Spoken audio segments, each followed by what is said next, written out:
Hey kids, you're listening to the internet's wettest podcast about video games, consoles, and pancakes. The SML Podcast. Prepare for the SML Podcast.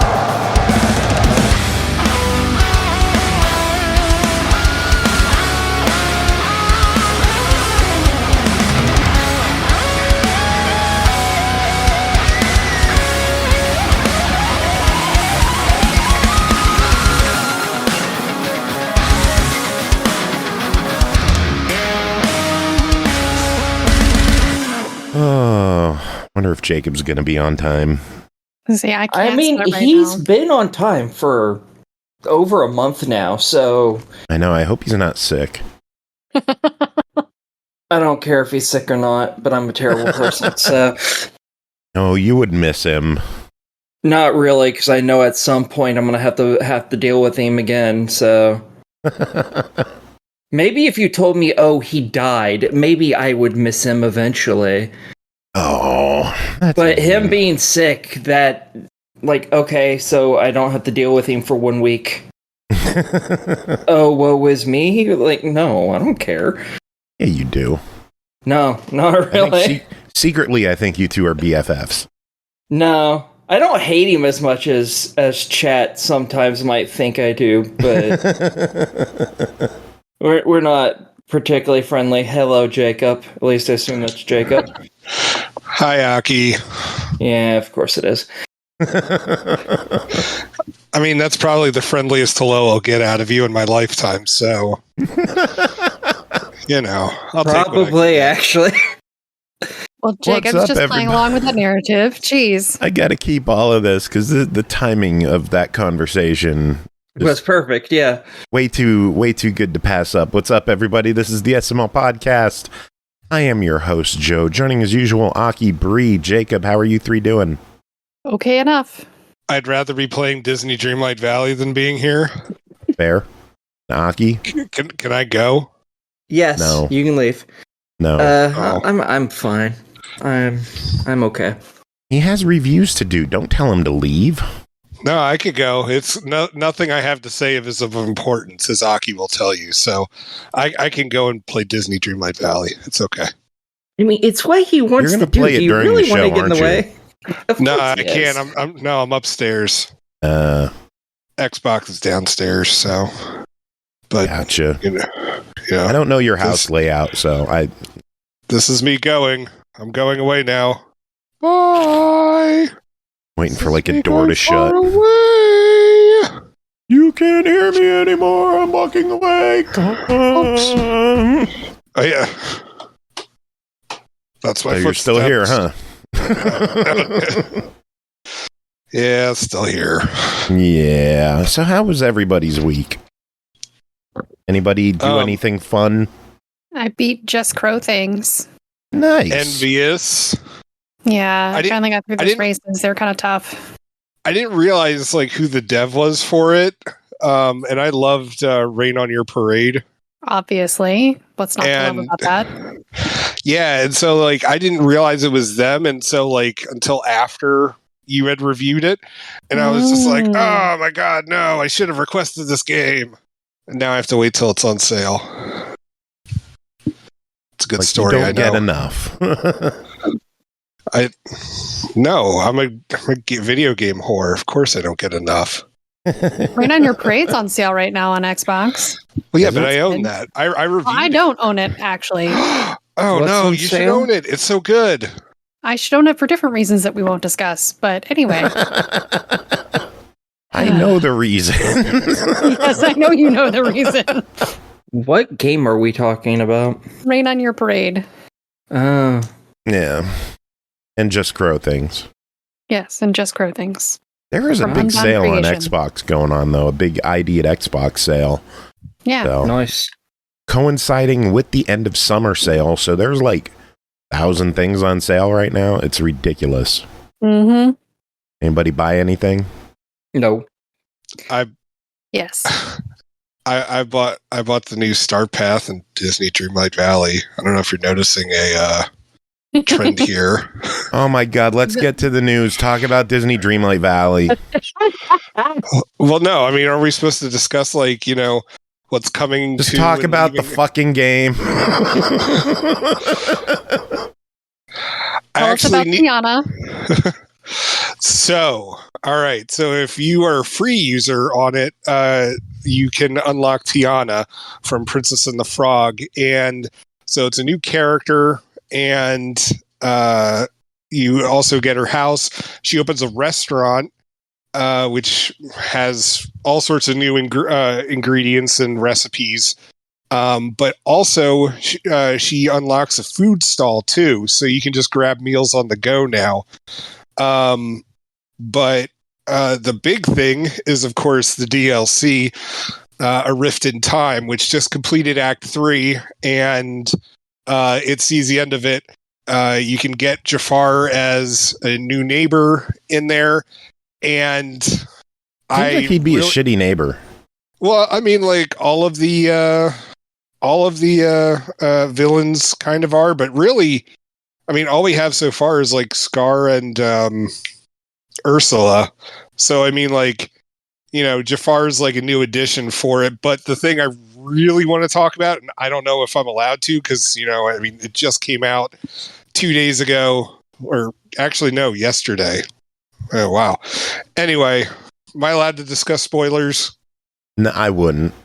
Because, you know, so many people follow this podcast for the Disney Dreamlight Valley content. Yeah, well, if someone does listen to it for Disney Dreamlight Valley content, it wouldn't be cool to just ruin it. All right. So anyways, all right, fine. I won't discuss that part. But anyway, so Act 3 wraps up really quickly. Like, you could beat it in like 2 hours, because it's really just a lot of running here and there and back and forth and talking to certain characters and stuff. And there's like a couple of puzzles. They're fine.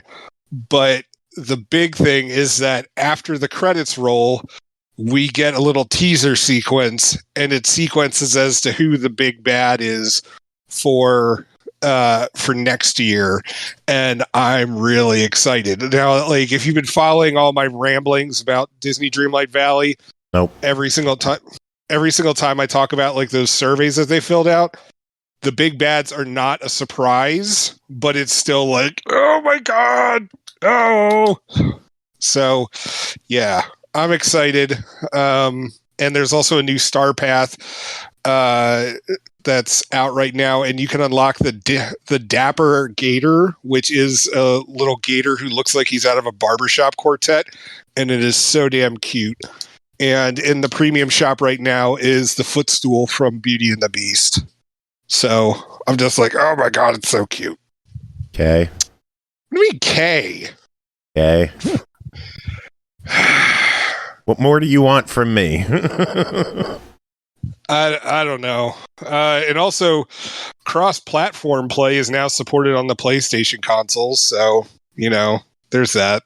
So, you know, PlayStation people can also not visit me in my little valley.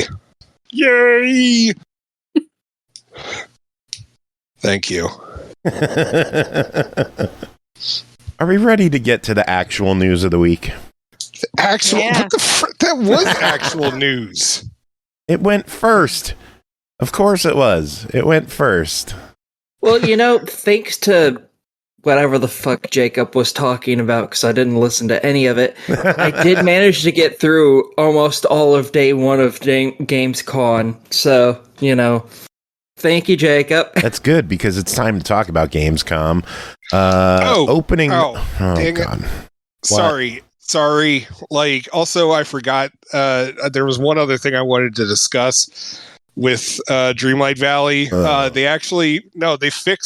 They fixed an issue that's been going on. So pretty much almost everybody in the valley has like a sleep schedule, and so from like, you know, there's usually like a 6-hour block per day that you're not able to talk to a certain character or whatever. And this would really screw up missions that you had to do, or just like little like quests so you can earn moonstones or whatever. And so now what they've done is that if it's during that period of time, you could still enter the character's home, and they're just hanging out. And so they're not wandering around the valley, but they're still accessible to you. So that's a really big change, and it's really, really much needed. I was kind of surprised that they actually rolled that out. All right, Gamescom, I don't care. You know what? I hate everyone here except for Bri. Thanks. Fucking yeah! Hey, I didn't do the cricket this time, okay? I was busy watching a video. Yeah, it was me. I did it. I'll do it again. Thimber was like, just get over it already. Jeez.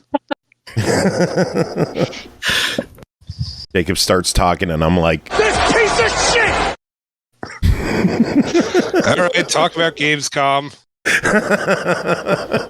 They opened up opening night with a trailer for something that actually didn't leak, although we all knew it was coming. Borderlands 4 is coming 2025 from 2K and Gearbox. Yay. Yay. Ooh. Hopefully it's better than the movie. I feel like that's a pretty low bar. Control.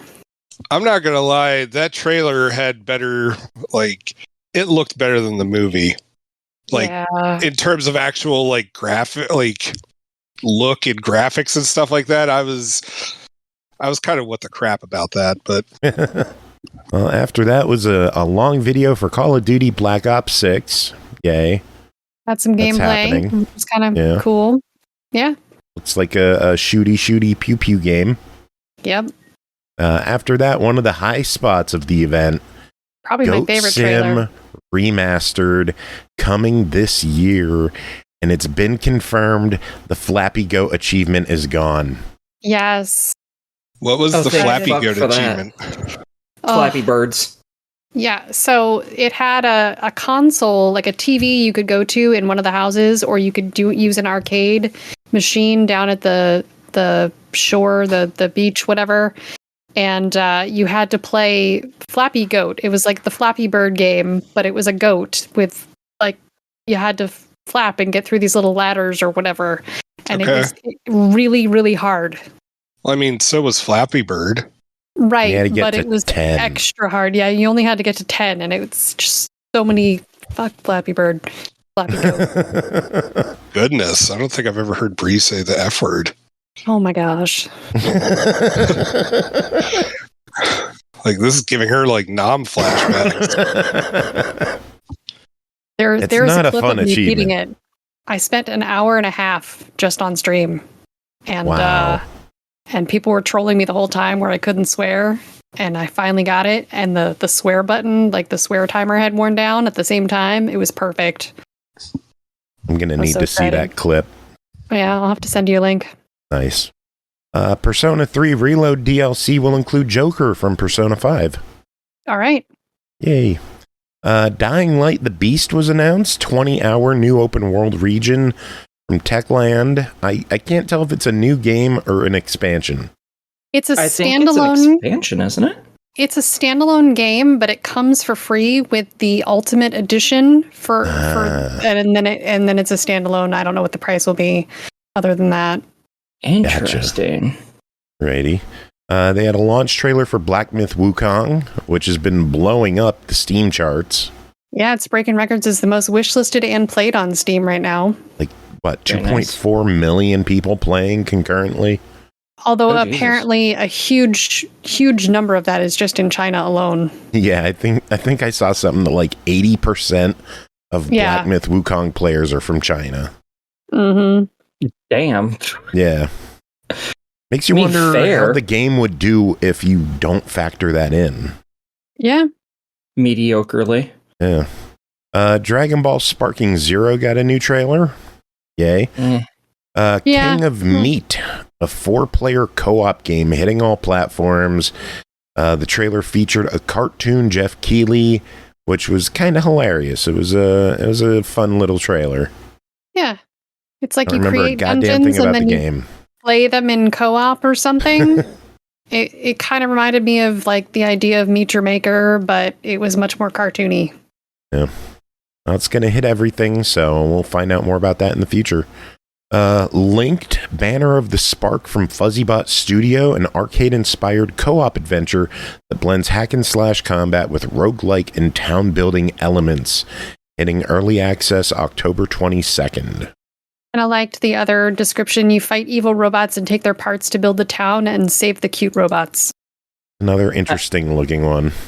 Yeah, it has a nice art style, at the very least. After that, I'm guessing everybody's excited about this next one. Lost Records, Yes. Bloom and Rage from Don't Nod Montreal.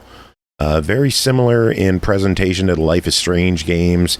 Tape 1 is coming February 18th. Tape 2, March 18th.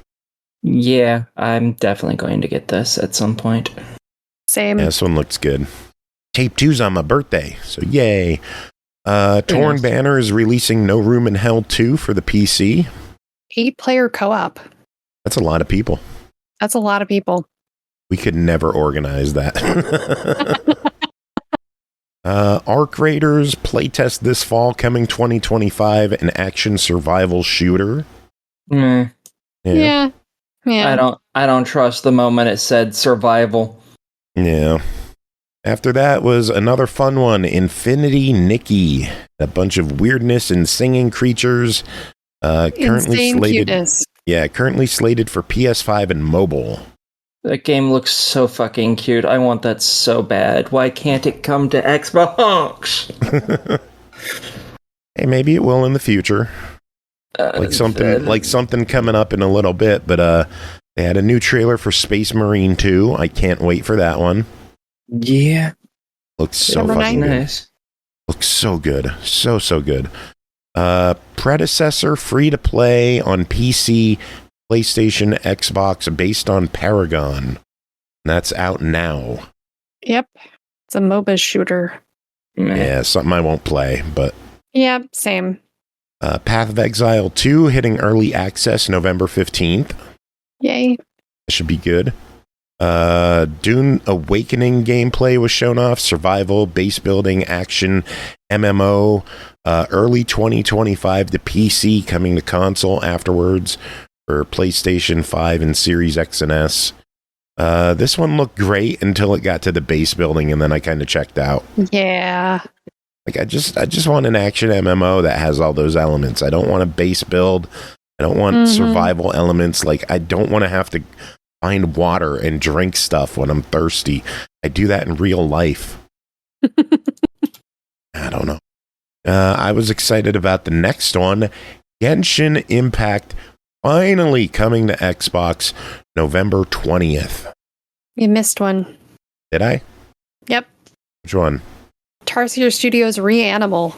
What's that one about? How did I miss that? It's the creators of Little Nightmares and the first two one, and they have a new game coming out called Reanimal. Oh, Looks very much in their same sort of style, but it's a new world. Looks very cool. Yeah, I like that. I still need to play the second game. The second one was good too. Monster Hunter Wilds is coming 2025. That one looks good. Monster Hunter. So, Bladepoint Naraka getting a crossover with Tomb Raider August 28th. Yeah, I didn't understand why, but that's cool. Yeah, it's more fun for Bladepoint Naraka. Mm-hmm. So, I should try that game again. I enjoyed what I played, but I just didn't play much because it's an online game. I don't know. And I'm pretty sure it had a Gundam crossover even not All too these long games ago. are getting crazy crossovers now. Even that Stumble Guys game, like the Fall Guys knockoff, Stumble Guys has been getting like big name crossovers lately. yeah, Like Pac-Man's in there, SpongeBob was in there. It's such a chintzy game too. Like it's fun, but it is like, can we please have a second song in the game? Stumble Guys, please. If anyone has played Stumble Guys, you know exactly what I'm talking about. I have. I've never played it. Yeah. I have better things to do with my time. Now, Do you fire though? it up. Do you? Yes. I don't believe that. You make Gunpla for fun. I don't believe you for a second. Yeah, that's a much better use of my time. Suspicious. Fatal Fury City of the Wolves coming April 24th on PlayStation, Xbox, and PC. Hell yeah. Very focused on the female fighters in the trailer. Shocking. Yeah. It was very Sexy. focused. Yeah, it was. And servicey. Fan servicey is a better way to put it, yeah. Mecha Break trailer for Series X and S and PC. Aki, are you excited about that one? I am, but I don't know if I'll ever be able to play Mecha Break, because that has lasers galore all throughout it. Yeah. I wonder if they'll have accessibility settings to like tone down the flashing. Hopefully, because otherwise there's no. I can't even watch the trailers for that on Steam. I can't even watch because there's too much of it on there.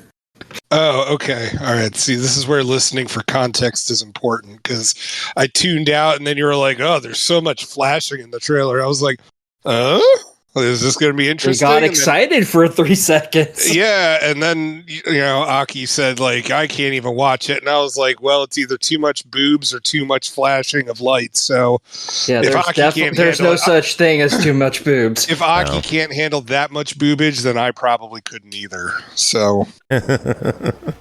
Oh, Lord. Monument Valley series coming to Netflix games, with Monument Valley 3 being a Netflix exclusive in December. Mm-hmm. Okay. Netflix. I don't know what that is, so I don't know if that's a loss for me. Platformers, yeah. It's just it's on Netflix. Yeah, okay. Why? I don't understand the point of Netflix games. I really don't. I mean, I kind of get it. I can't access them on my Xbox, though. Like, what's the point of games if I can't access them on a console? And that's the thing, like, because, like, I get it, because it's something that, like, my kids would be like, oh, well, I can't watch TV, but I can play this on my tablet or something. So, I mean, I get that, but, like, for me, Netflix is, like, so ingrained as, like, that is only a thing I watch. I do not interact with it other than to tell it to shut up. And I'm trying to binge Cobra Kai right now. Yeah, like... Fair. So I hate those. So I don't ever associate it with games. Like, I don't know. I hope that they eventually release some of this stuff, like, elsewhere, because it's just money that they're missing out on. I'm never going to spend more on Netflix because I get it for free through T-Mobile. So no skin off my back. That's just money that they ain't making off me. Anyway, Civilization 7 had some gameplay showed off. That's coming out February 11th. And they revealed their new narrator just after the show. It's Gwendolyn Christie. Oh. So that was pretty awesome. Yeah. Brienne of Tarth, if people don't recognize the name. From Game of Thrones. She was also in Star Wars. I love her. She's awesome. She is awesome. Starfield getting a vehicle to drive around planets on. It's out that night. Yay, vroom vroom. Shattered Space coming November 30th. And then it wasn't announced, but I'm just going to guess the fucking PS5 version's out next year. So, Marvel Rivals getting a Captain America and the Winter Soldier. It's going to launch December 6th. And all characters will be free to play. Yep. Cool. Yeah. Gamescom Sustainability Award went to Tencent Games. I didn't even write that down. Yep. And then Tim Miller came out announcing the TV series Secret Level on Amazon starting December 10th. Each episode is based on a different game, and the games included are Armored Core Concord of all fucking things, Crossfire, Dungeons & Dragons, Exodus, Honor of Kings, Mega Man, New World Eternum, because it's Amazon, of course they have to do that, Pac-Man, PlayStation as a whole, Sifu, Splunky, The Outer Worlds, Unreal Tournament, and Warhammer 40K. So yeah, it's an anthology of animations like the cinematics you get for game trailers and stuff. It looks really cool. Yeah, I wonder about some of the choices, like why Concord already? Why does that deserve one by itself even? New World Eternum, it's not even out yet for console. Just it seems early for that, but it's an Amazon one. I wonder what they're going to do with Splunky. That's interesting. Yeah. So I'm probably going to check these out. It sounds interesting. Hell yeah. Age of Mythology Retold coming September 4th. And on Game Pass. Yep. Towerborn trailer will now be a free-to-play game, hitting Steam Early Access September 10th on PC. Will later hit game preview on console, and in 2025 will have a full release. Yeah, I'm not really sure what that game is all about. Just action RPG, I think. Just hack and slash. I don't know. It looks good, but I haven't followed the story that much. Gotcha. Delta Force from Team Jade coming early Q4 or early access in Q4. Jacob, any thoughts on Delta Force? I love me some Chuck Norris, so I'm excited. Unless it has unless it's absolutely nothing to do with Chuck Norris, in which case, fuck that game. Kingdom Come Deliverance 2 coming February 11th. Nice. Looks good. Civilization is also February 11th. That's a busy day. Then they had some shit on Zenless Zone Zero I didn't pay attention to. And they had some stuff on Honkai Star Rail I didn't pay attention to. I was so lost on everything that they were saying during that section. It's not even that I wasn't paying attention. I was just completely confused on this Hoyoverse stuff that they were trying to explain. It was very confusing. Yeah, I don't get how they're all connected. Yeah. But we'll find out with Genshin releasing on Xbox finally this fall. Yeah. We'll get our first taste of the Hoyoverse. After that was something on Batman Arkham Shadow, which I was excited about. So they said it was a MetaQuest 3 VR exclusive in October. And I was like, oh, never mind. Little Nightmares 3 got a graphics. So what was that? Made sense. Oh, I thought there was something off about the graphics. And then when they announced the VR, I was like, oh, that makes sense. Yeah. Just nothing in VR looks right yet. It always has like that uncanny valley look. Yeah. I don't know. After that was Little Nightmares 3 trailer. Yay. I want it. I are the excite. Yes. I mean, it's weird because it's a new company doing it, but I like that world and I want to see what the new company's doing with it. Hopefully they don't fuck it up. It looked cute. I mean, we'll see. Who are the devs on this one? Supermassive? I think so. I'm pretty sure it's in good hands. Yeah. Supermassive's pretty good. So, game after that was Herdling from the creators of Far Changing Tides and the publishers of Firewatch. It's coming 2025. Nifty. Oh, to answer Thimber, Tarsier decided they were done doing Little Nightmares, and the publisher, I guess, and other people didn't want the series to die, so they found a new developer. Hey, we're learning stuff. Next up, Peter Molyneux joined the stage for Masters of Albion world premiere. It is city building and town management, and then you take control of the characters in third-party action scenes. You can switch between human and god mode in real time, and so far only Steam is announced. Yep. But are we going to be able to plant a seed and watch a tree grow real time? I don't know, but you can. That joke is never made. God. Yeah, I know it isn't. It's literally the only thing I know about him is that shit. Squid Game Unleashed coming to Netflix games. So mobile sometimes and Netflix. You play, sometimes you die. Something like that. Yeah. Unknown 9 Awakening coming out October 18th to Xbox, PlayStation, and PC. I'm fucking hyped. Oh yeah? Yeah. I've wanted that game since its first promotional trailer fucking years and years and years ago. And every trailer has just made me want it just that little bit more. All right. So I'm very looking forward to that game. Nice. Next up was Arena Breakout Infinite getting full release for the end of the year. A lot of excitement on that. Yeah. Blizzard segment, Overwatch 2 and World of Warcraft skins are happening. Because that's a crossover that's weird. And then Diablo trailer showcasing Mercenaries in the new DLC coming out October 8th. Multiplayer co-op PvE dungeons coming in the expansion as well. If you want more DeBurbler, there you go. I will probably be getting that because I love my DeBurblers. The first Berserker Kazan trailer, hack and slash action RPG, coming early 25 to PS5 series and PC. That game looks kind of interesting to me. I want to see more on it. Yeah. It has my interest.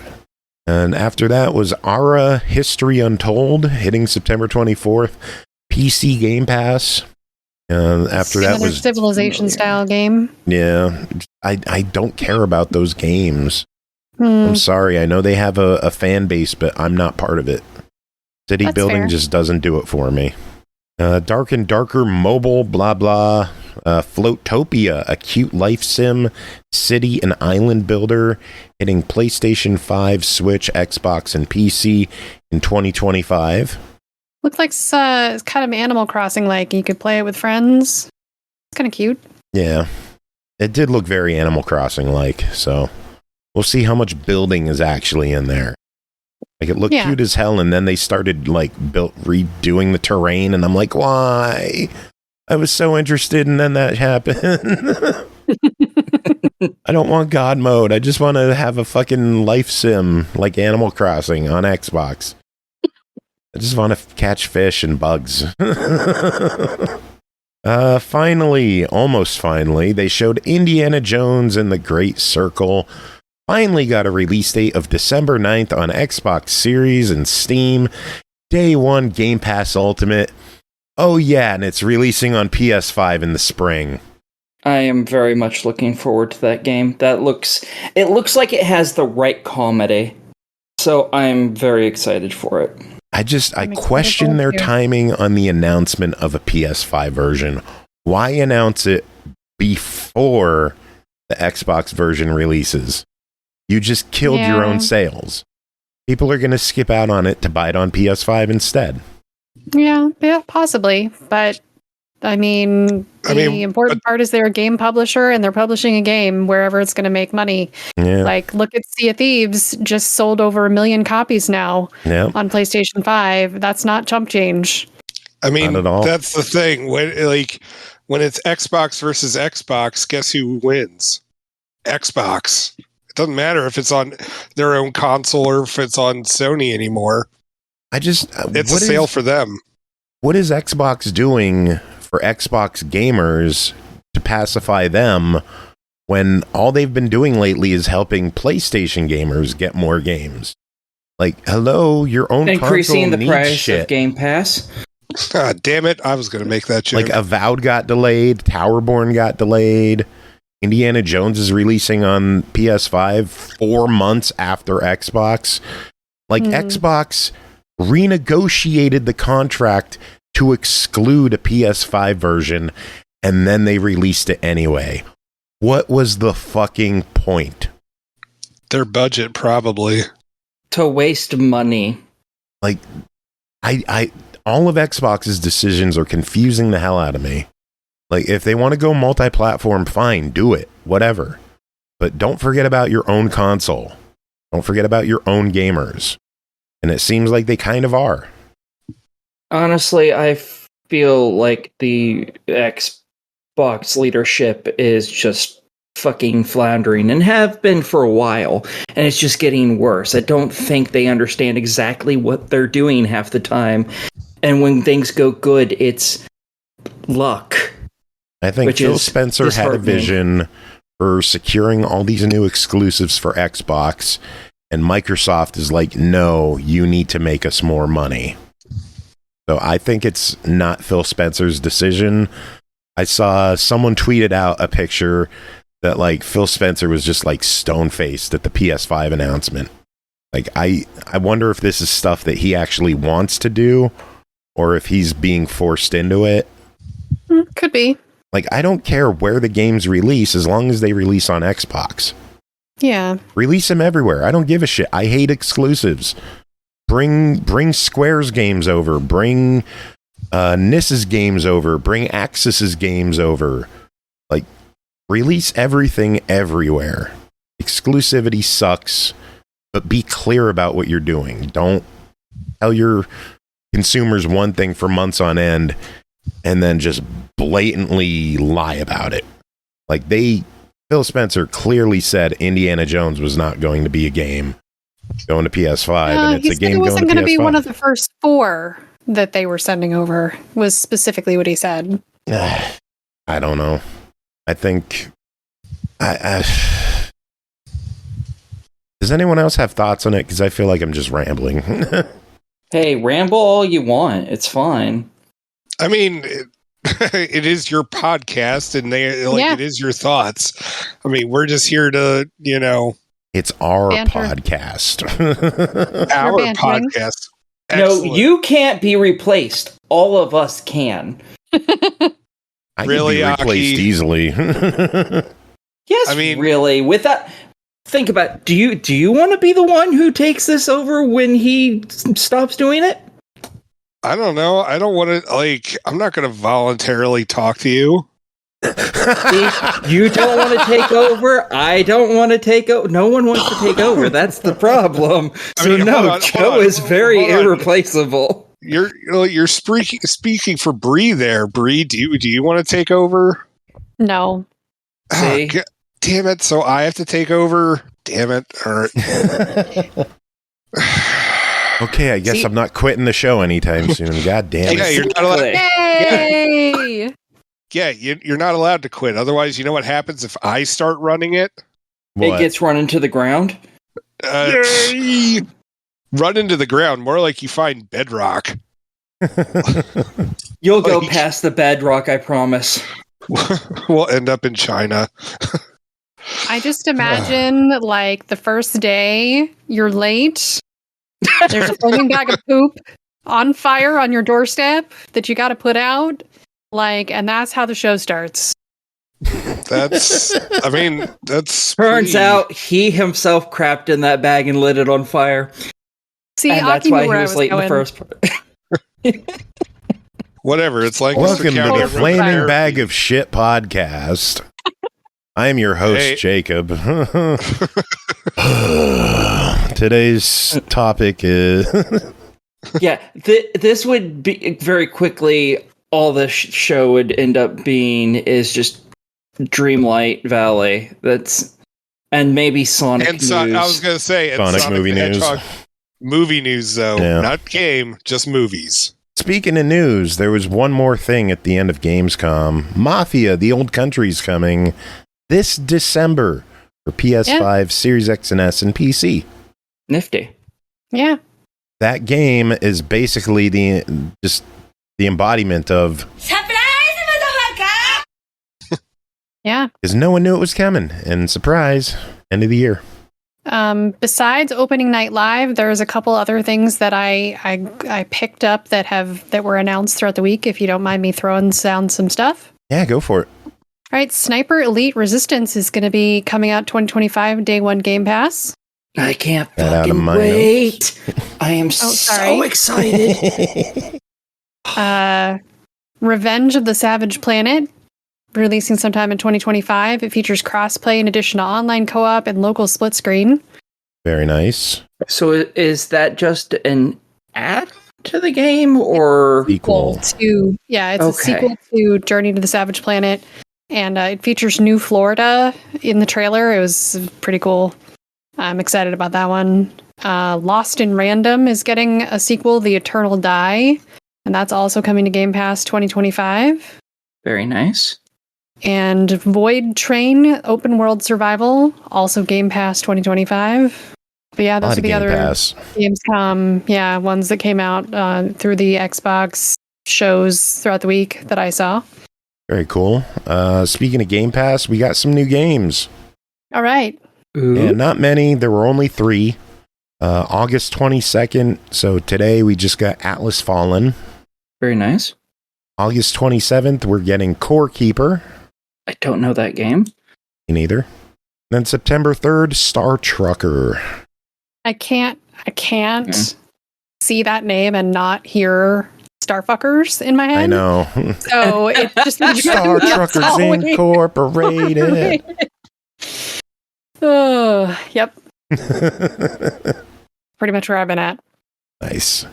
A little bonus, if you're a Game Pass member, you also get into the Call of Duty beta. Meh. Oh, yay.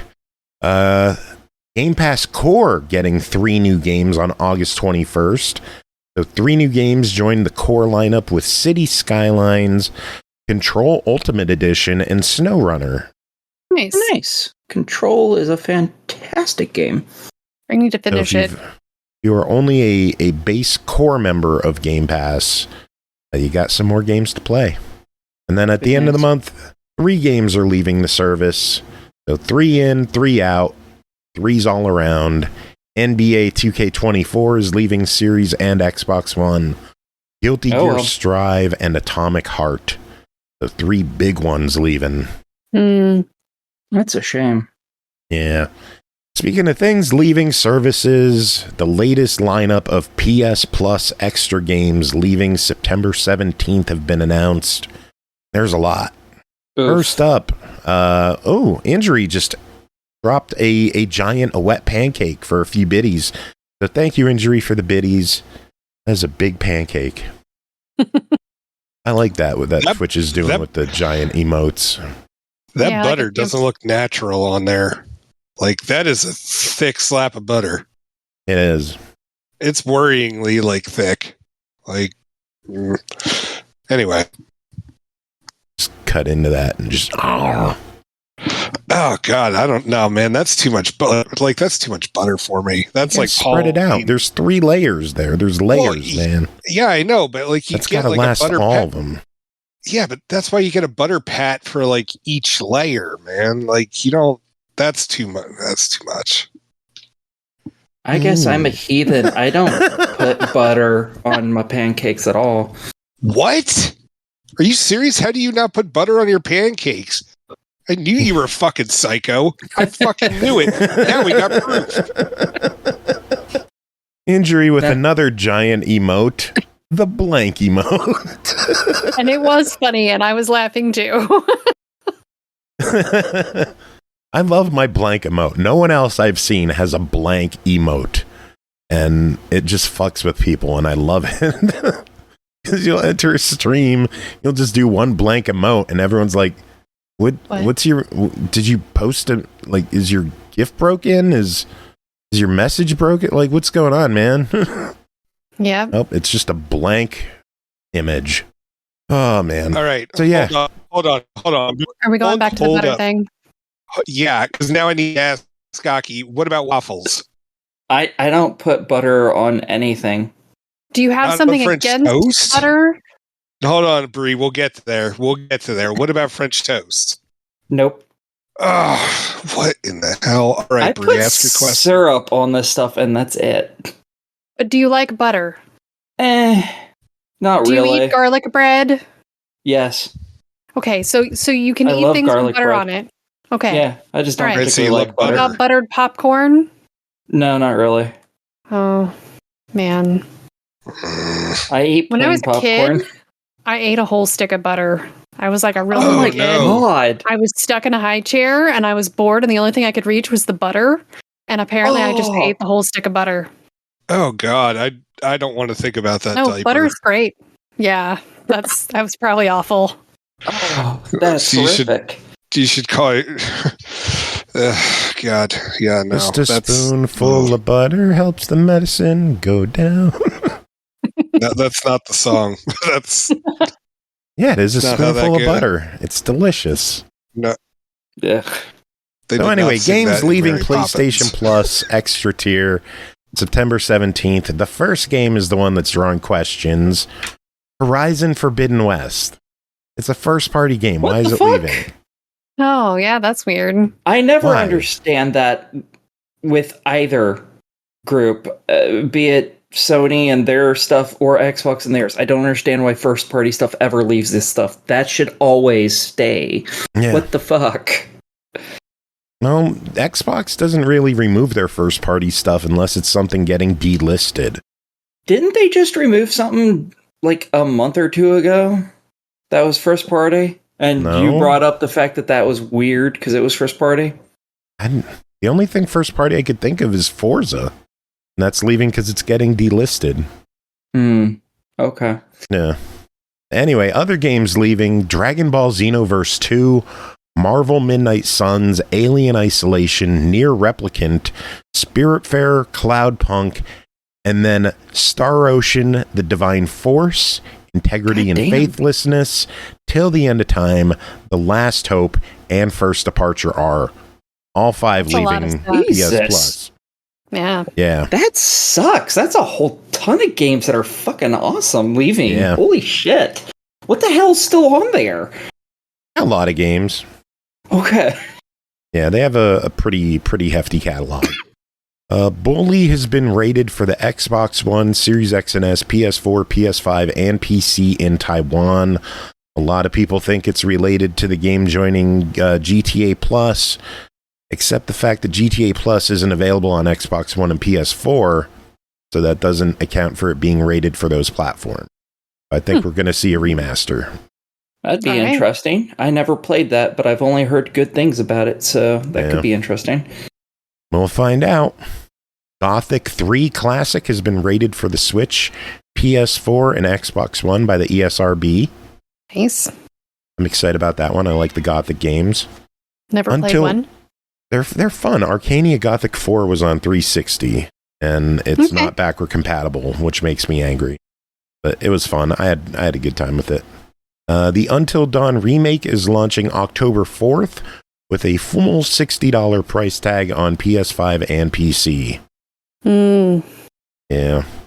Final Fantasy 16 has an official release date of September 17th for PC. Nice. Still no word on Xbox. A lot of people thought we'd hear at Gamescom. Nothing. Nothing yet. Nope. I don't think it's coming to Xbox. I think 16's going to show up. I think it will. I have no faith in Square bringing it to us at all. That's fair. Like it's only been 4 years since Final Fantasy VII remake, and that was a year of exclusivity. I don't think 16's coming. I think we're fucked. I don't think we're seeing 7 until the whole trilogy is out, but I think 16's going to show up.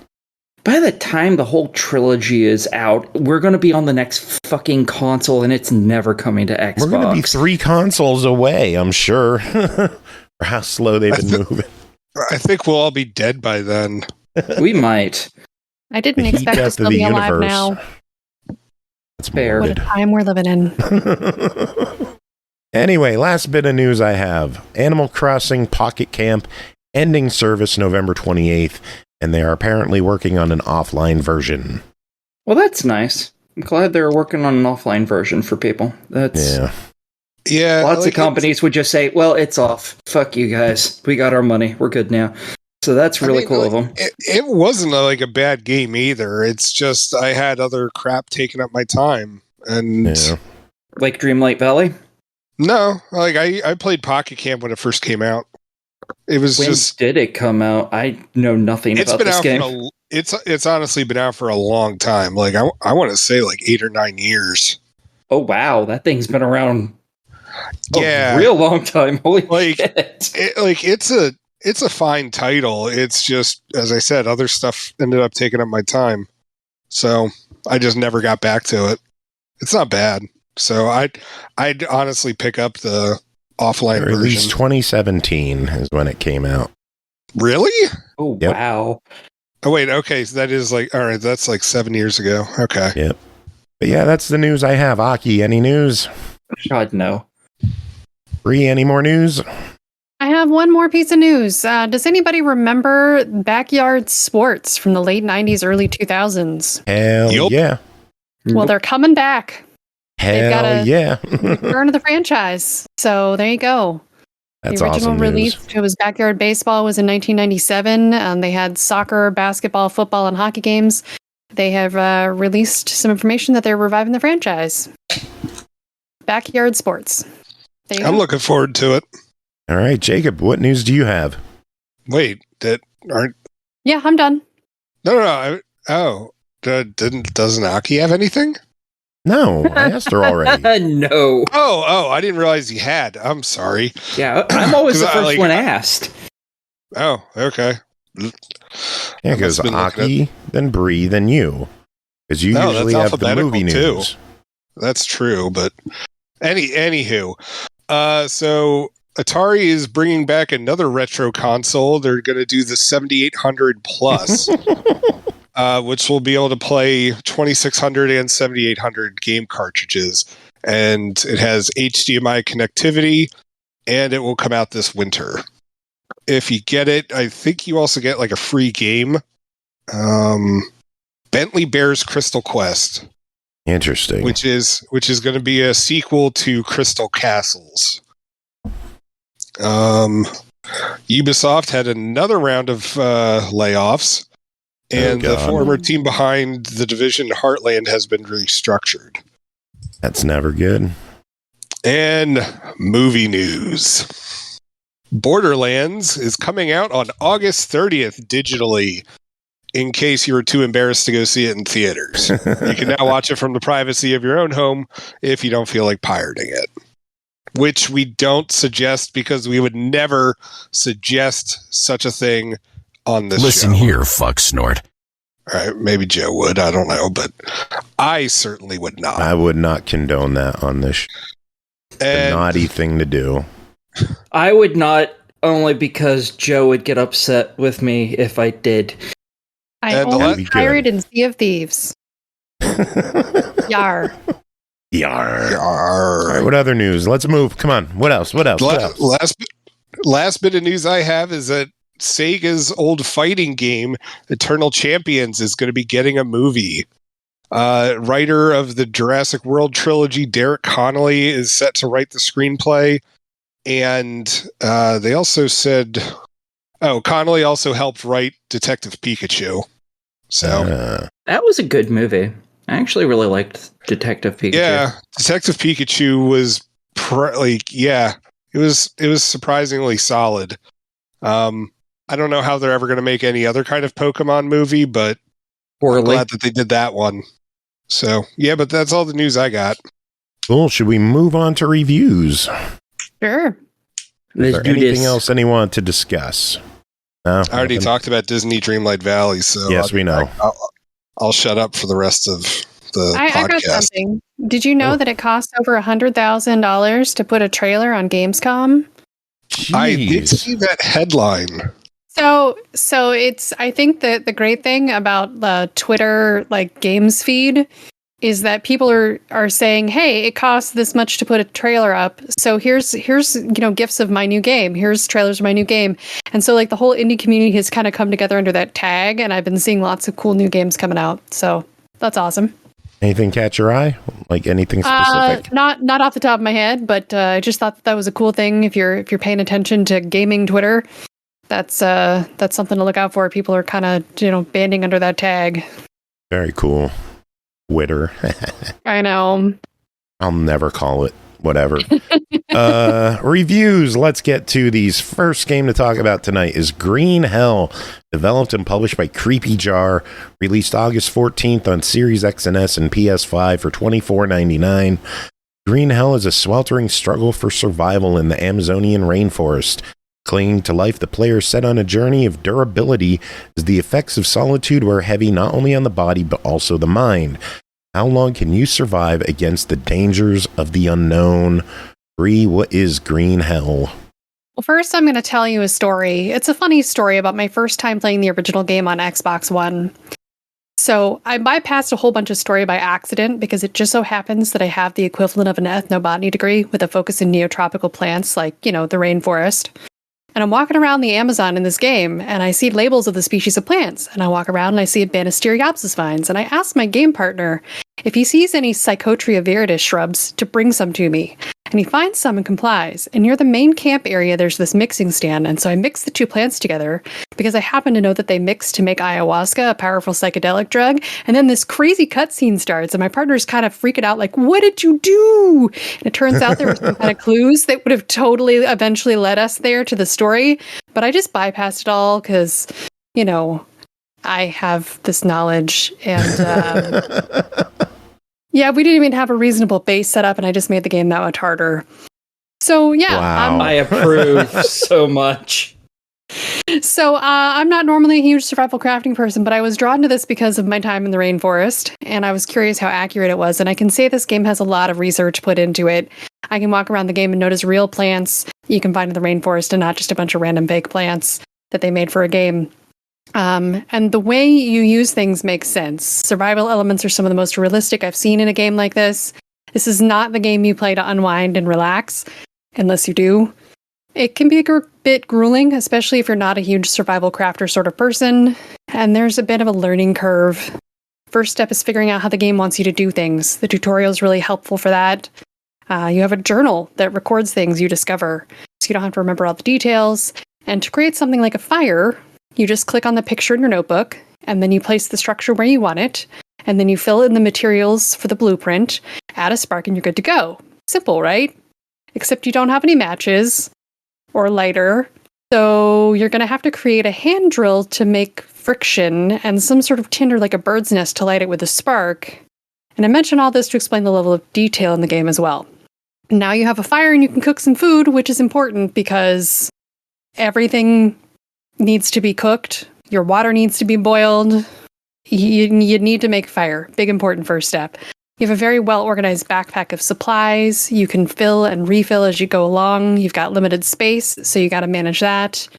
The story of the game, you're Jake, an anthropologist. Your partner Mia is meeting the Yabawaka tribe in the rainforest. It's your birthday, and Mia gifts you a fancy watch to monitor your vitals, which you'll need a lot in the game. It also tells you the time of day. It has a compass on it. You're going to need that a lot, too. She's gone off to meet with the tribe without you because they don't seem to like you.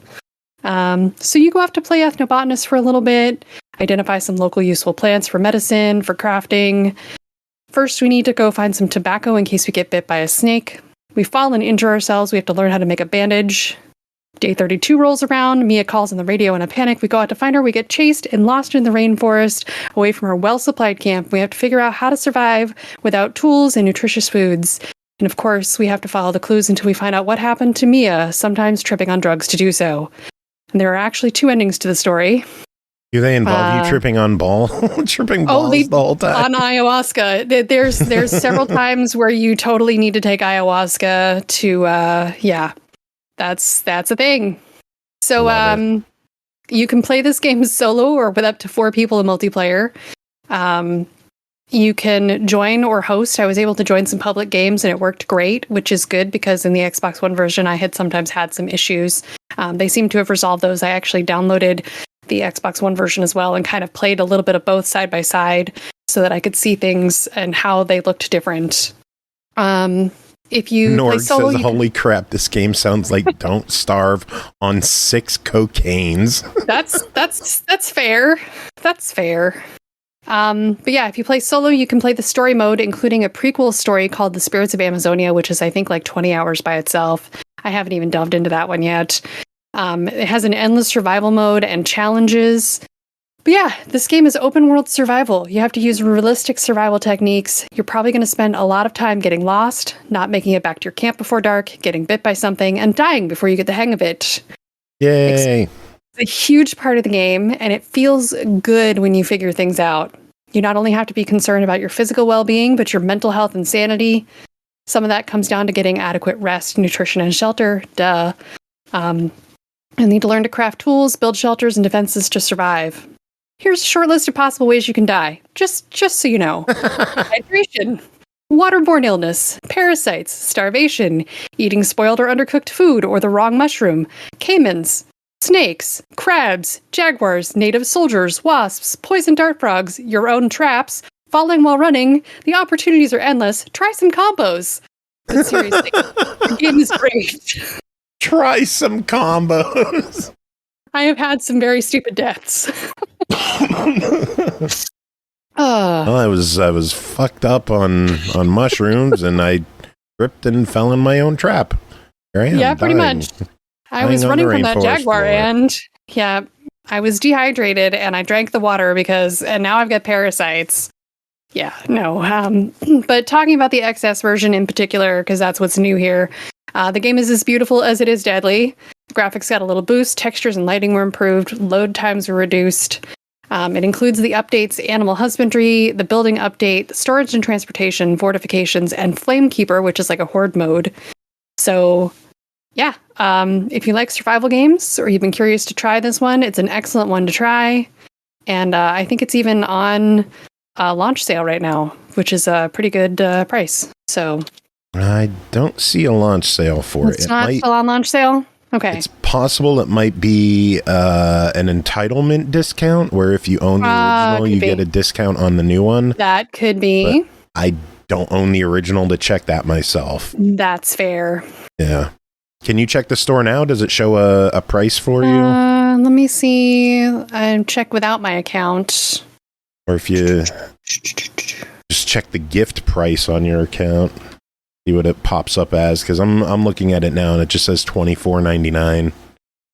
When I'm pulling it up, not on my account, it's saying it's got a discount of $5 off. So I don't know. Interesting. The sale ends in 6 days. I don't know. I have the wrong one pulled up. Could be. I probably do. I'm good at Either this. way, $24.99 is a really good price. And if you're interested in it now, and you want to get on a launch sale, that's a very good price. Yep, there it is. It's $5 off. Ends in 6 days. Yay! I had the wrong page pulled up. It's $24.99. Your official verdict. Buy it. Cool. All right, next game. Murder is Game Over. Streaming Death. Developed by HitherYon Games and Meridian 4. Published by Ratalaika Games. Released August 16th. Xbox One, Series X and S, Switch, PS4, PS5 for $4.99. Join Detective Guy and his trusty sidekick Cleo, the clue-sniffing dog, as they investigate the mysterious death of a social media starlet in an isolated seaside village. As you explore the surrounding coastline, search for clues and interview suspects, can you solve the case and bring the guilty party to justice? Bri and Aki, both of you played this. Bri, how about you start off? What is Murder is Game Over, Streaming Death?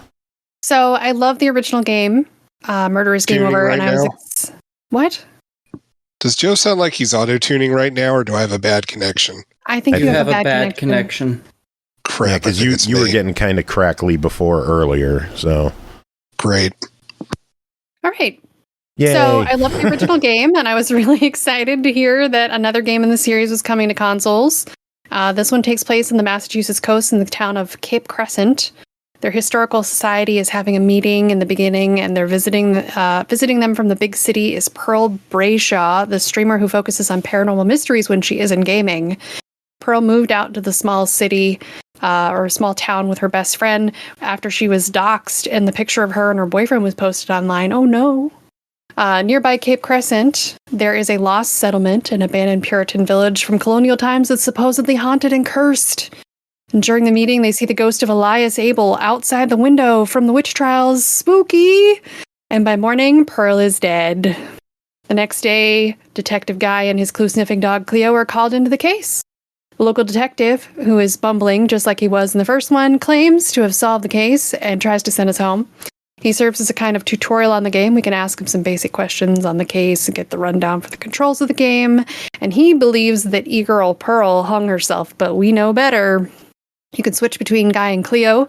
Cleo can sniff clues marked on the map by a question mark. Cleo can't talk to people, so you need to switch between both characters regularly to find all the clues. And of course, you feed Cleo a treat when she finds you a clue because she's a good dog. Graphics-wise, also good. Real quick, also good. Trash Rando just subbed. Oops. So thank you, Trash Rando. Enjoy the emotes. Enjoy all the goodies. And thank you for your support. But yeah, graphics-wise, you have some 16-bit RPG look to the game. You wander through different areas searching for clues and talking with suspects. Different areas open up after you've reached certain points in the case. We get to ask each of the suspects a number of questions about their identity, their connection to the victim, the ghost, their alibi, and their suspicions about what's really going on. And at a certain point in the story, you start getting chased by the ghost of Elias Abel, which is a new mechanic from the first game, and if you get caught, your game is over. The ghost chases got annoying fast, but I was also playing on hard because I thought I needed to for an achievement. You have to save often because, at least on hard, the ghost is really hard to dodge sometimes. You do get an audio cue before he shows up most of the time, thankfully. And you'll need to do a lot of your sleuthing via flashlight because that part of the game happens at night. You need to re-question a lot of suspects, find the last clues you need to solve the case, and go into the lost settlement to find the whole story. Like in the previous game, there's also doggy bags hidden all over. If you find them all before you solve the case, you get the best endings for Cleo.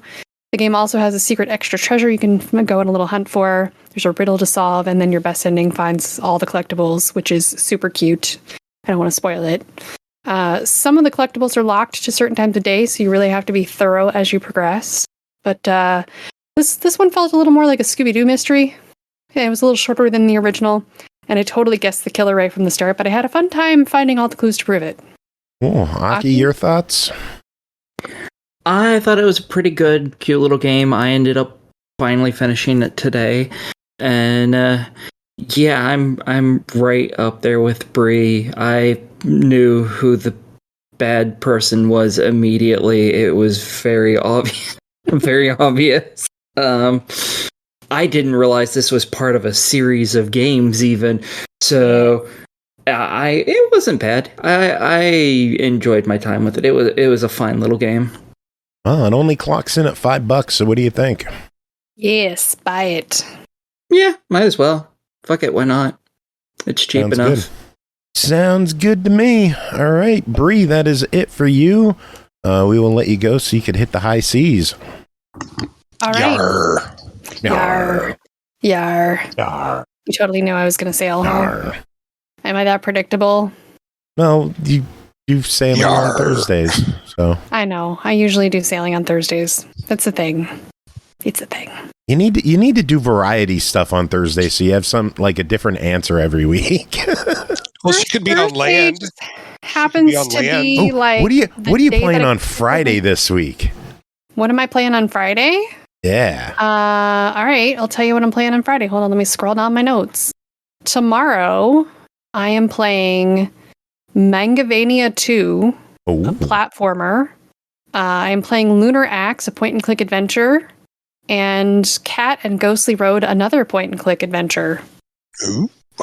Very nice. So you have a fun lineup tomorrow. Yeah. Cool. Well, do you have any final words tonight before we let you go? My neck is cold. I have an ice pack on. Oh, that makes sense. I was going to suggest wearing a turtleneck. But that's all I got to say. Have a good one. Bye-bye. See you later. See ya. Please. Next game to talk about, Parking Masters, developed and published by Last Man... What? I didn't think that was next. Oh, what did you think was next? I thought White Day 2 was next, but I read the schedule wrong. Continue. Next game to talk about is Parking Masters, developed and published by Last Man Gaming, released August 21st on Xbox One, Series X and S for $12.99. Welcome to Parking Masters, where you'll face the ultimate test of your parking skills in a variety of challenges. Maneuver vehicles through numerous levels, all designed with realistic physics and a captivating visual style. Jacob, what is Parking Masters? So Parking Masters is pretty much, what if you combined, I don't know, Forza is really the only thing that comes to mind. Combine Forza with, remember that driving simulator game that, driver's ed simulator game that we reviewed years and years ago? Yeah. It's like that, except you're going to be stuck in a parking lot, and this time you're just navigating all of these cones, and if you hit any of the cones, you automatically fail. And later levels will have you just snaking all throughout the parking lot, and you can't go too fast, you can't go too slow. And so you're going to be doing a bunch of these puzzles over and over again. And then it'll introduce having actual cars in there. And so you have to be sure that you're not hitting the car. and then you have to like start like the puzzles start getting weirder and harder. Like the only way you complete it is if you park in a certain way, and then it introduces the reversing mechanic, and I'm not gonna lie, it just goes to hell there. And not in a bad way. Like it's not the game, like, you know, it's just like it's not a bad game. It's just like, oh god, like I hate trying to drive in reverse in real life, and it just, yeah, this was no bueno. And of course, like you'd have to do like K turns and stuff, and it's just it can get on you. And then this game also eventually introduces a trailer. Oh, and no. So you have to like start. Yeah. I can't do that like, for real. Yeah. I haven't gotten there yet. It's waiting for me in the game. And it's just like, yeah, he thought the first 50 were tough. I'm next. And it's just like, oh no. I'm not going to lie. When you suggested this game to me, I was just like, oh, what the hell? Like, this is the dumbest thing. But like, I'm not gonna lie, this is pretty decently done. To be fair, we've played. It's much ridiculous. We have, and it is a slightly ridiculous concept, but it's honestly pretty solid. Like I never once felt like the game was being cheap. It was it was always obvious, like, I didn't turn the car hard enough, like, or stuff like that. And it's just, yeah, like I was surprised. I enjoyed this. Well, it clocks in at $12.99. There are also 2 DLC packages available for $3.99 each that include bus driving and big rig driving. Oh, are those God. 2 that you would be interested in playing? I mean, wait, are you asking if I'd be willing to do the DLC too? I mean, if they offer it to us. Oh, I mean, I enjoyed the game, and I would have been okay with like a $15 price tag, so $12.99 is fine in my book. The DLC, oh gosh, I mean, yeah, you know what, I'd want to try it out. If you're a masochist, this is an excellent puzzle game. All right, so officially, it's a buy it, yeah, or a try it, yeah. I could see people wanting to try it first. So, I mean, I don't know if there's a demo on Steam or anything like that, but I honestly think it's worth a buy. All right. Next game, White Day 2, The Flower That Tells Lies, developed by Rootnstudio, published by PQube, released August 15th on Series X and S and PS5 for $29.99. Return to Yeondu High School and uncover the dark truth that remained hidden in the direct sequel to the Korean horror classic. Investigate bizarre phenomena, evade bloodthirsty killers, and unravel a twisting narrative spread across 3 unnerving episodes. Aki and Jacob, both of you played this. Aki, start us off. What is White Day 2, The Flower That Tells Lies? All right. This is a horror stealth game, and you play as a young man who has been convinced to go to this high school by a girl he clearly has a thing for, and has been led quite astray by her psychosis. And for this one, you really need to, in my opinion anyways, you really need to have played the first game, because this picks up literally the very next day after the end of the first game. So this is for returning players only, pretty much. Yeah, it's a different set of people, but it's still dealing with the same overarching issue, basically. Gotcha. So you can start it without playing the first one, but you're gonna understand a lot more if you've played the first one. It's gonna make a hell of a lot more sense. And yeah, so throughout this school is haunted as shit. And I don't mean like a little bit of like, oh, you turn a corner and you see a head move out of frame. Ooh, spooky. No, I mean this has, the split-faced woman in it. And for those of you who don't know ghosts, that's basically a woman with the Joker scars. And if she finds you, she cuts your face open too. So yeah, like the things in this, some of them are scary. They just pop out just to go, ooh, spooky, spooky. There's a bunch of them that are like, oh, hey, I see you now. You better run. So yeah. On top of that, just everyone that's in this building has also lost their fucking minds. So you have to worry about the actual people in the building too. Thankfully, there's not a bunch of them, but like the security guard, for instance, he finds you, he's gonna beat you to death. Why? I don't know. He's crazy. That's why. So while trying to stop you're getting all crappy voice now. Jacob, can you hear her? No, I just hear her auto-tuning. I mean, while we wait for Aki to come back, I mean, I could talk about my time with it. Go for it. So yeah, Aki's totally spot on with the whole, like, you know, this is really for returning players, because I had no idea what the heck was going on throughout the whole entire time I was playing it. And so when, you know, like when we asked Joe, like, hey, can you like request this kind of stuff?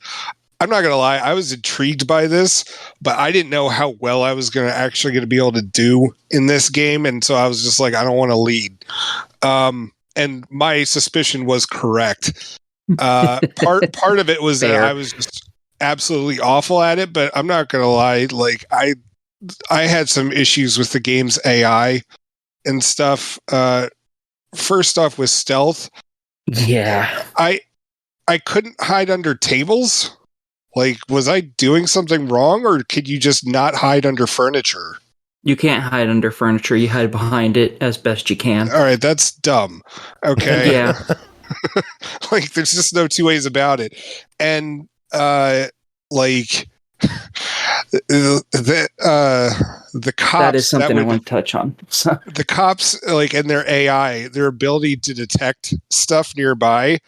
Like, there were times where it felt like the Alien in Alien Isolation. Mm-hmm. And then there were other times that it might as well have been the alien from Aliens Colonel Marines. Like, it would either it would hear you fart from 15 miles away, or it wouldn't, like, hear you if you were right up behind them. And it's just the cops, like, there was just no in between. They either were on your ass immediately or just... like like, they might as well have been non-existent, and it was kind of frustrating because I also like played with it like as if like, oh well, maybe I'm supposed to make it past these cops like for like narrative reasons, and no, it was just I was frustrated with it. Did you call it Aliens Colonel Marines? Yes, he did. And it was great. I did. Colonial. I preferred Colonel. That was fantastic. Anyway, before I went all robotic-y, apparently, I was actually going to touch on the stealth. The thing about this game is you require stealth. However, it's only partially skill-based. A lot of this game is very heavily influenced by luck. Which is why I probably have gotten about as far as Jacob has in this game. Because I'm very unlucky. Because in this game, if someone starts chasing you, you might as well just reload. Because the chances of you actually getting away from them are fucking next to none. The first game, it wasn't as bad. You could get away. It wasn't easy, but you could manage. I've never managed to get away from anything on this one. Once I'm caught, I'm fucked every time. And the thing is, for lots of the people, they're not on an actual set pathway. Like, it's not like, oh, this guard, he walks down this hallway, then walks down that hallway, and then goes upstairs and keeps repeating that until he gets to the top and starts coming back down doing that. No. He might decide, I'm going to go on floor 1, I'm going to walk down this hallway, down that hallway, then I'm going to walk up to the top floor. Why? Because fuck it, why not? So there's not really a planning around these rat bastards.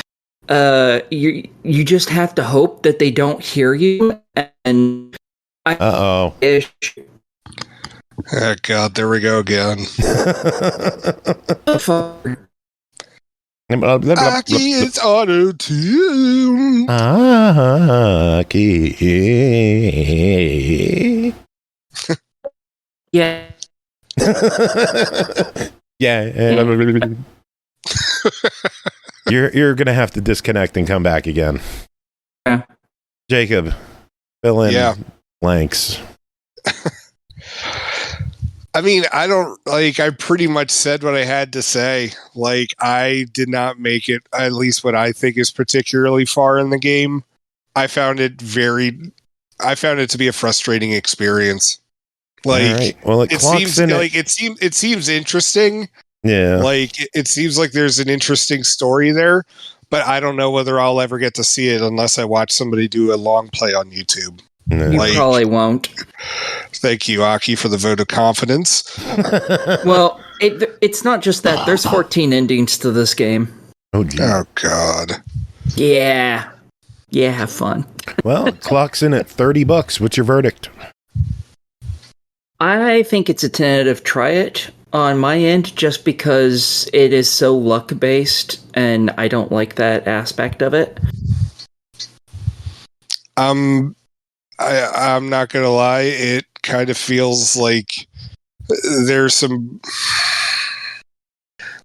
poor gameplay decisions that were made here, and it really holds back what could be an interesting title. I think you got to have a lot of time and a lot of patience if you're going to play this. I don't know if I would. You have to crouch walk the whole time. I don't know that I would have picked this up. All right.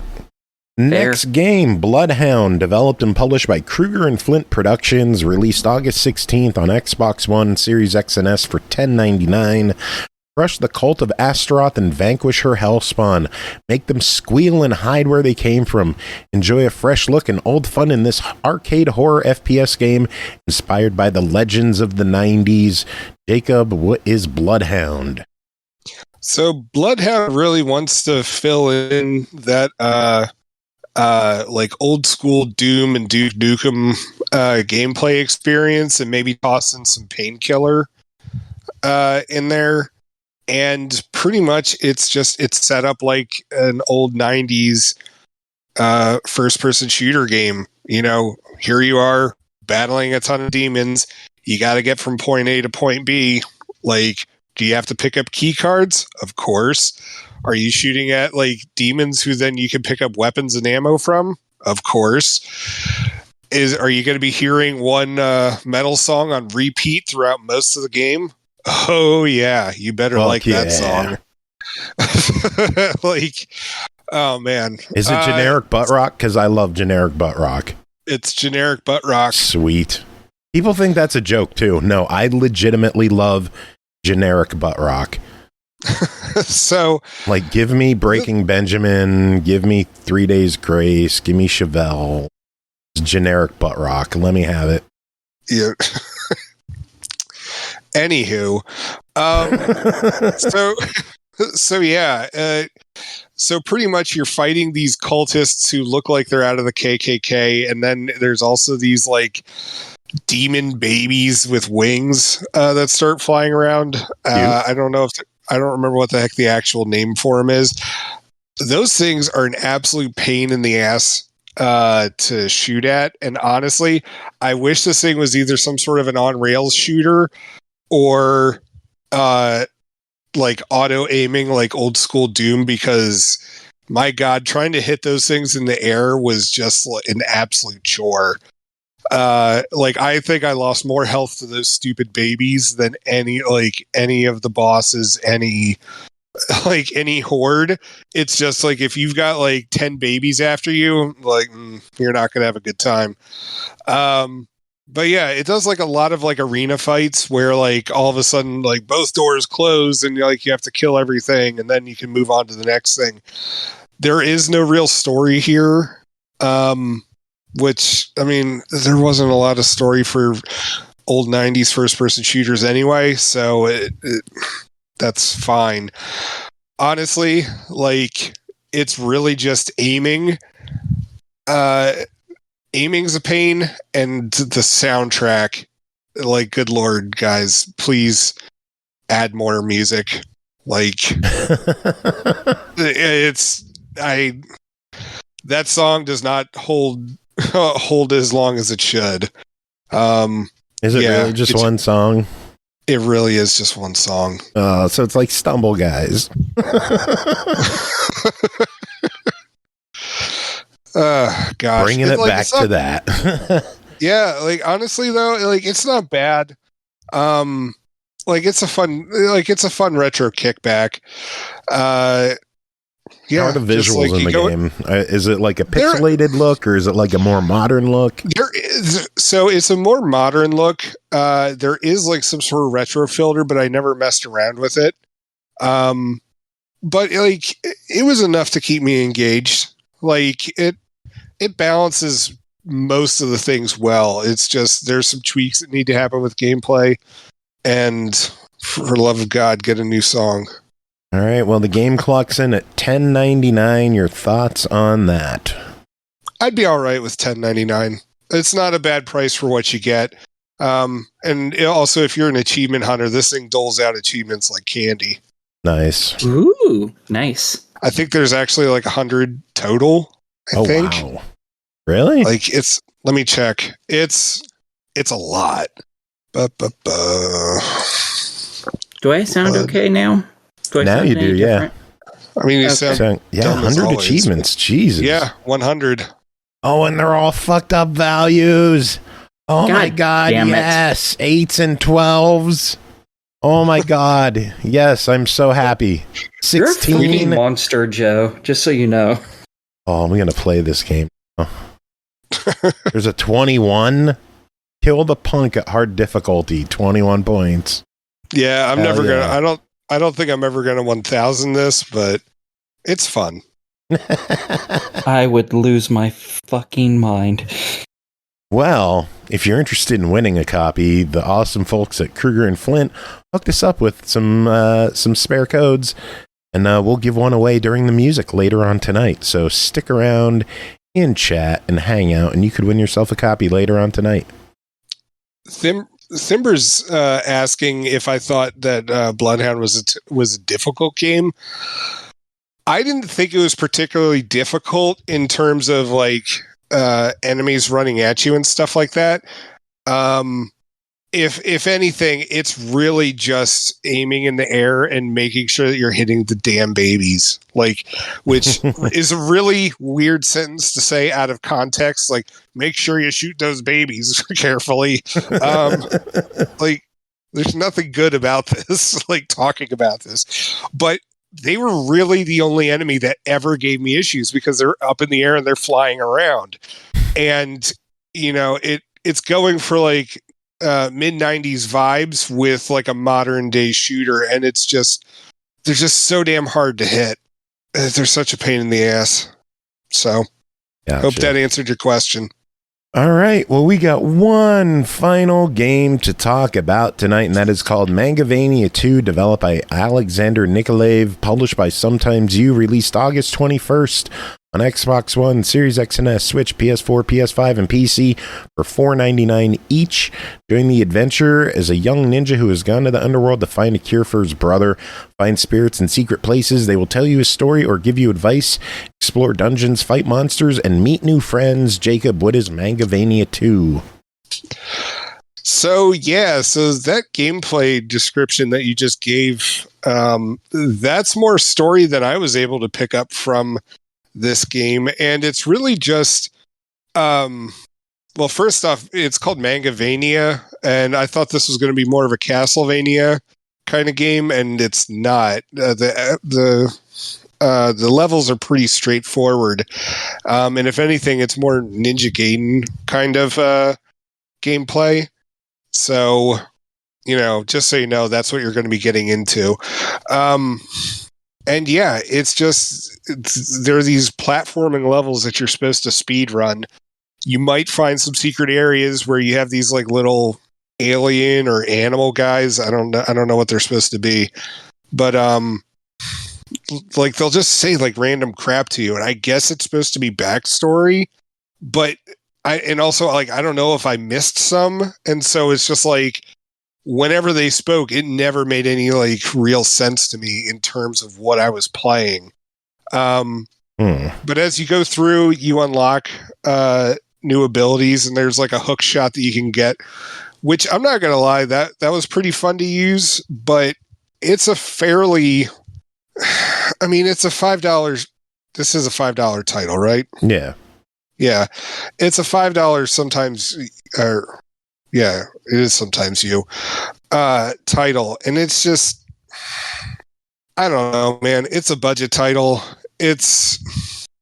I guess it'll be fun for speedrunners, but I just felt it was very generic. And if you're looking for more out of a title like this, then you're going to be disappointed. But honestly, the gameplay was solid. The music was okay, if not repetitive. Like I had fun while playing it. It's just there's not much to it, you know? Yeah. Well, like you said, it's a $5 game. What's your verdict?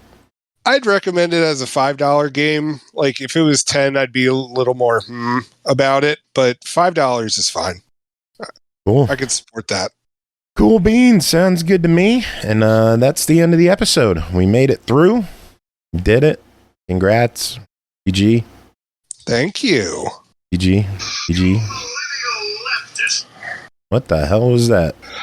I clicked on Thimber's link because I was like, what the crap was that? And that was the thing about calling me a millennial leftist. Oh, because you are. Yeah. You're a millennial leftist pig. That makes sense. Yeah. Music this episode. We are going to play some Stemage. Rock Until You Drop from Monster Squad. How's that sound? That sounds fine, I suppose. You suppose? Yeah, I guess. He's That's a hose, it. he Just suppose. You suppose. It's Grant. You got to be excited for Grant. I mean, I know you can't see my nipples, but I am. Oh, well, then that explains everything. True. Any final words to end the show? No? Really helpful. Aki, Well, anything? No. Aki didn't say anything either, and then is like crying as she says no. Like, this is bullshit. You're not going to give Aki shit, are you? I am. Giving her shit right now. No, you're not. You're barely You should saying see how I'm anything. staring at my monitor right now. I'm watching the Twitch stream right now. You want me to stare at the camera instead? No. Just stare Of course he disappointed? does. He wants you to stare deep into his eyes. I'm just disappointed in you, Jacob. All right. If anybody hears the sound of hot macaroni and cheese slapping, just keep assuming that that's what you're hearing. It's definitely mac and cheese. I hate this show.